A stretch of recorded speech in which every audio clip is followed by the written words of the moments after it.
ये पीले पर्चे हमारे को डराएंगे क्या? 11 साल से तुम्हारा इष्ट काल हमारे को नहीं डरा पाया। अब ये पीले पर्चे जिन पर हम थूकते हैं, हमारे घर के कुत्ते भी पेशाब करना पसंद नहीं करते, जिनको तुम गुरु जी का आदेश बता रहे हो, हमें डराना चाह रहे हो तुम। सतगुरु के हंसों को डराना चाह रहे हो। कलयुग की बिचली पीढ़ी में जिनका गुरु सतगुरु रामपाल जी हो, तुम उनको डराना चाह रहे हो क्या? ये पीले पर्चों को निकाल निकाल के हमने सोचा अब तो तुम लोगों ने घटिया काम करना छोड़ दिया होगा। ये तानाशाही फरमान कम से कम गुरुदेव भगवान से डर के तुमने पारित करना छोड़ दिया होगा। निकम्मो, तुम्हारी तो वही घटिया आदतें। अरे डाक के 3 पात, गधे की आंख में जितना घी डालो उतना ही सोचे मेरी आंख फोड़ रहा है। ये पीले पर्चे दिखा दिखा के हमारे को डराओगे क्या तुम? हैं? जो भी भगत आत्मा गुरुद्रोही पवन जयपुर और संजय दिल्ली वाले के संपर्क में है, और भैया संजय दिल्ली वाले का हमारे से क्या लेना देना? ना हम संजय दिल्ली वाले को जानते ना पहचानते। 2017 से उससे हमारा संपर्क ही खत्म है। संजय दिल्ली वाले में और तुम सतलोक आश्रम वालों में तो रत्ती भर का भी अंतर नहीं है, रत्ती भर का भी अंतर नहीं है। तो संजय दिल्ली वाले का हम सत्सेवकों से क्या लेना देना? जो भी भगत आत्मा गुरुद्रोही पवन जयपुर और संजय दिल्ली के संपर्क में है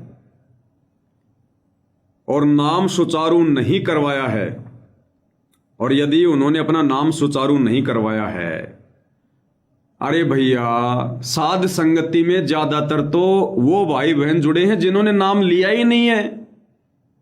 अरे भैया संकल्प लेकर जुड़े हुए हैं, तो नाम कहां से सुचारू करवाएंगे? थोड़ा बहुत बुद्धि का तो इस्तेमाल करो भाई। जब नाम ही नहीं है तो सुचारू कहां से करवाएंगे? अरे जिसके पास में टायर ही नहीं है तो पंचर कहां से निकलवाएगा? तो थोड़ा बहुत सोच समझ के तो लिखते। साथ संगति में 50% से ऊपर आत्माएं संकल्प दीक्षा से जुड़ी हुई हैं। अब बताओ, जिनके पास में नाम ही नहीं है तो वो सुचारू क्या करवाएंगे? और अपना नाम सुचारू नहीं करवाया है, और जिन्होंने नाम ले रखा है उनका नाम सुचारू है। जिन्होंने नाम ले रखा है उनका नाम तो सुचारू है, बढ़िया काम कर रहा है। जैसे जिट्टी रोड के ऊपर गाड़ियां दौड़ती हैं 150 की स्पीड में, 120 की स्पीड में, वैसे दौड़ रहे हैं भगत भाई बहन भक्ति मार्ग पर। उनका नाम बिल्कुल हरियाणा रोडवेज की तरह सुपर फास्ट तरीके से चल रहा है, कोई दिक्कत ही नहीं है उनको। किसी को दिक्कत हो तो जरा बताओ। तो जिन्होंने नाम ले नहीं रखा, जो संकल्प दीक्षा में है भैया, वो सुचारू क्या करवाएंगे? और जिन्होंने नाम ले रखा है साध संगति से जुड़कर उनका नाम बढ़िया चल रहा है, उन्हें कोई दिक्कत ही नहीं है, कोई आपत्ति नहीं है किसी प्रकार की। और रही बात पवन और संजय के संपर्क की, तो ये तुम सतलोक आश्रम वाले डिसाइड करोगे क्या कि कौन किसके संपर्क में और कैसे रहेगा? ये कौन से शास्त्र में लिखा हुआ है, कौन से गुरु जी के सत्संगों में है कि संगत अगर मेरे संपर्क में रहेगी तो मेरे परिवार के माध्यम से रहेगी या सतलोक आश्रम मैनेजमेंट के माध्यम से रहेगी? कौन से भक्ति विधान में है कि गुरु की संगत गुरु के संपर्क में रहेगी तो वो गुरु के संपर्क में मानी जाएगी? कौन से विधान में लिखा हुआ है? तो कह रहे जो भी भगत आत्मा गुरुद्रोही पवन जयपुर और संजय दिल्ली के संपर्क में है और नाम सुचारू नहीं करवाया है, उनको मिशन से निकाला जाता है। अरे हम तुम्हारे नकली मिशन से जुड़े कब थे? भाई हम तुम्हारे इस 12वें पंथ के नकली मिशन से जुड़े कब थे, जो तुम हमारे को निकालोगे जबरदस्ती? घर की भाई लिखने वाला काका जो मर्जी लिख दे। अरे हम तुम्हारे इस नकली मिशन से, सतलोक आश्रम कमेटी के नकली मिशन से, 12वें पंथ की टूटी फूटी भक्ति से, जिस नकली मिशन में अपने गुरु को परमात्मा ना मानकर, अपना इष्ट ना मानकर, और एक दाढ़ी मूंछ वाली कबीर की समझे जाने वाली बेजुबान मुर्दा फोटो को भगवान माना जाता है, उस मिशन को तो हमने भैया बरवाला कांड के बाद ही छोड़ दिया था। हम तो थूकना भी पसंद नहीं करते उस मिशन के ऊपर। तुम कौन से मिशन की जुड़ने की बात कर रहे हो? कौन से मिशन से निकालने की बात कर रहे हो? हमने खुद ठोकर मारी है 10 साल पहले तुम्हारे नकली मिशन को। क्या करेंगे हम तुम्हारे मिशन से जुड़ के? सत्यानाश करवाना अपनी भक्ति का, अपना मनुष्य जन्म बर्बाद करना है तुम्हारे नकली मिशन से जुड़ के। जिस मिशन में गुरु को परमात्मा ना माना जाता हो, जिस मिशन में भगत भाई बहन राजनेताओं की रैलियों में धक्के खाते हो, उस घटिया मिशन से जुड़ के हम क्या करेंगे भाई? जिस घटिया मिशन से जुड़कर परशुराम की जयंती में जाकर, छोटू राम की जयंती में जाकर, अयोध्या में भंडारा लगाकर और आन उपासना में सहयोग करवाया जाते हो, उस घटिया मिशन से जुड़ के हम क्या करेंगे? अरे जिस घटिया मिशन में गुरु की आड़ में संगत से ज्योति पाठ और दान का पैसा लिया जाता हो, ऐठा जाता हो, और संगत के उस दान धर्म का फिर राजनीति में, गुंडों की सीबीआई जांच में, जाटों के आरक्षण में, दुनिया भर की गौशालाओं में, किसी की धर्मशाला में, किसी की लाइब्रेरी में, किसी के स्टेडियम में बर्बाद करवाया जाता हो, उस घटिया मिशन से जुड़ के हम क्या करेंगे? उस मिशन से तो हम 10 साल पहले ही बाहर निकल चुके हैं। हम नहीं जुड़े तुम्हारे घटिया मिशन से। ये तुमने जल्दबाजी में लिख दिया। रात को सपना आया था क्या?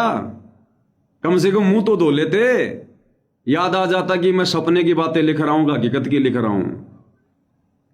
उनको मिशन से निकाला जाता है, और भैया हम तो असली मिशन साध संगति से जुड़े हुए हैं। सतगुरु रामपाल जी का असली मिशन है साध संगति।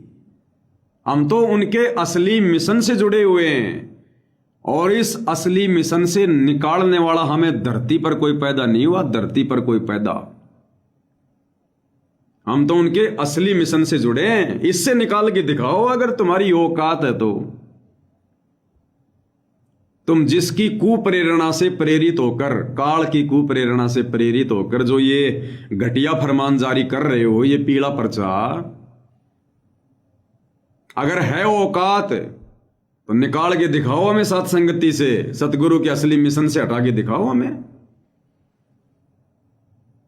अब ये गलती हम नहीं कर सकते दोबारा।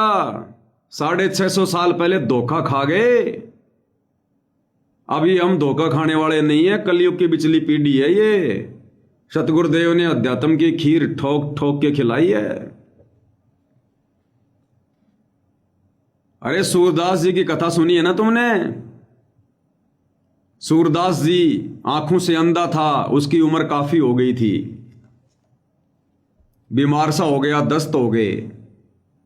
तो सूरदास ने सोचा कि मरना तो है ही, और इस आश्रम में कोई 2-4 भगत आते हैं, वो बेचारे मेरी सेवा में लगे रहते हैं, तो क्यों ना मैं कहीं जंगल में जाके, और मरना तो है ही, मैं शरीर को छोड़ दूंगा वहां पर, और मेरे शरीर को कोई जानवर खा के अपना पेट भर लेंगे, उनको भी जो है शांति मिलेगी, मुझे भी कुछ जो है वो पुण्य मिलेगा।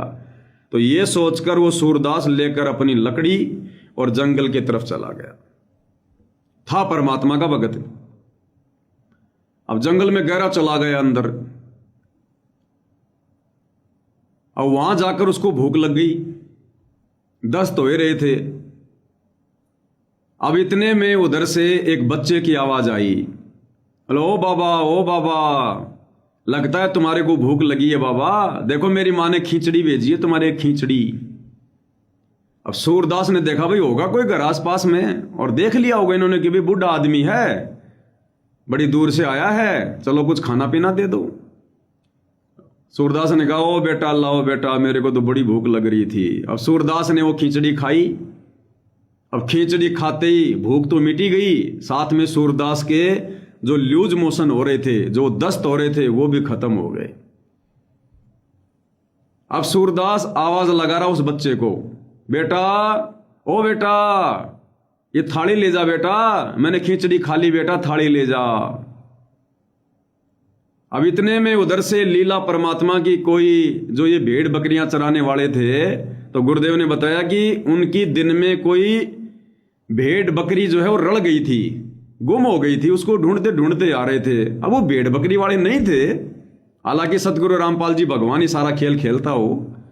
तो आगे परमात्मा उधर से गडरियों का रूप बनाकर अब सूरदास जोर जोर से बोल रहा हो, बेटा तू कहां चला गया बेटा, थाली ले जा थाली ले जा।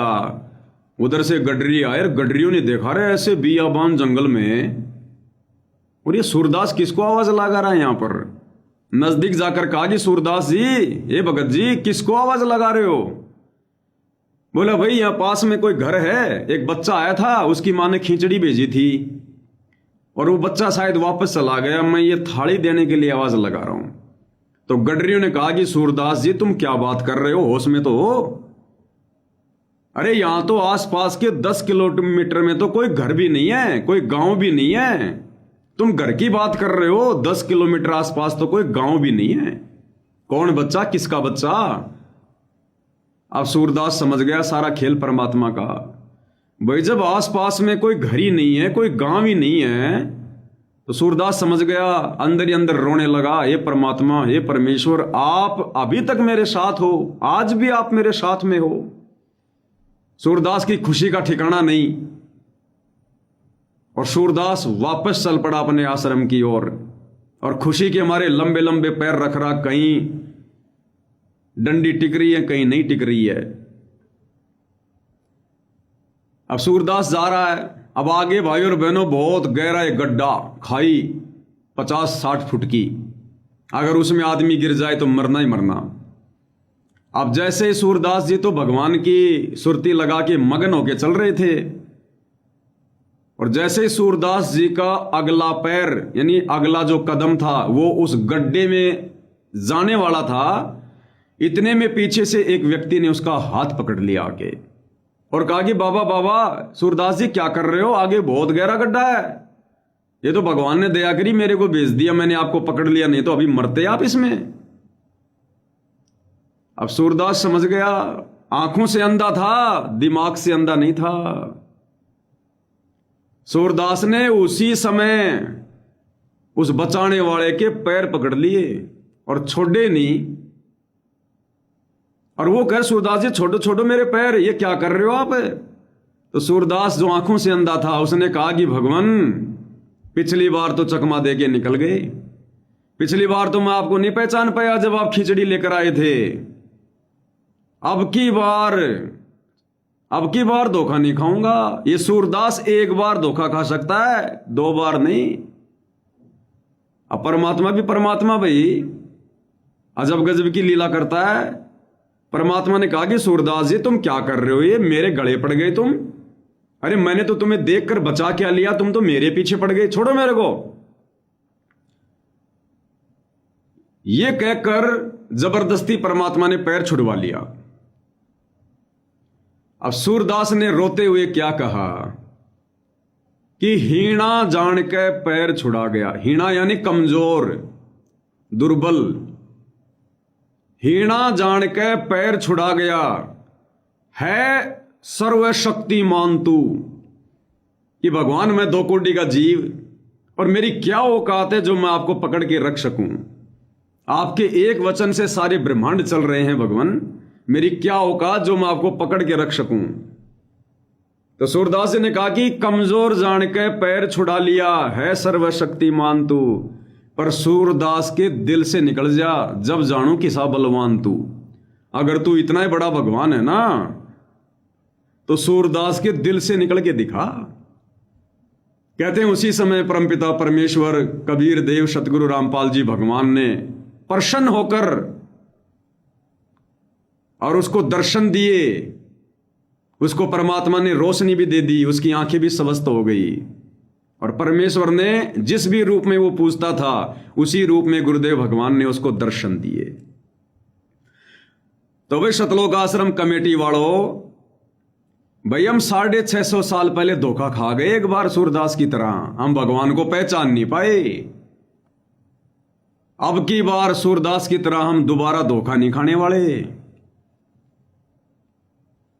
और कोई बात नहीं भाई, तुम लोग संगत के ठेकेदार हो, तुम अपने आप को गुरु जी के परिवार वाले समझ रहे हो, तुमने गुरु को यानी भगवान को रिश्तों में तोल रखा है कि गुरु जी मेरा बाप है, गुरु जी मेरा पति है, गुरु जी मेरा दादा है, गुरु जी मेरा ताऊ है, गुरु जी मेरा भाई है, गुरु हमारा रिश्तेदार है।